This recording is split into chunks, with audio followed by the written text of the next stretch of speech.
大家好，我是小溪。我们在包包子或者包饺子的时候，最麻煩的一件事就是剁肉馅。今天就给大家分享一个剁肉馅的好办法，2分鐘就能快速的切出又細又均勻的肉末。我們先把買回來的豬肉洗淨，放在案板上，像這樣放平，然後用刀在表面把它切成細條，但是中間不要切斷。切好以後把它翻一面，也把它切成小細條，盡量切得細一點。兩面都切好以後，換個角度，再切一遍，切成這種特別細小的小方塊就可以啦。一邊切好以後，再換另一面，也把它切成小方塊。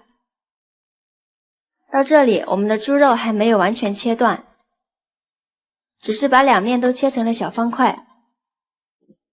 現在我們就可以開始下一個步驟了。我們把豬肉直接切成薄片，直接給它切斷，盡量切得薄一點，然後再旋轉90度，再把豬肉切一遍。這會兒豬肉已經變得特別細了，但是還不是我們想要的肉末，顆粒稍微還有點大。我們把它鋪平整，再用刀這樣剁一下，一刀挨着一刀，盡量剁得細一點。豎着切完再橫着切，橫着切的時候也要一刀挨着一刀。現在豬肉差不多已經剁好了，把它團起來，再剁幾下，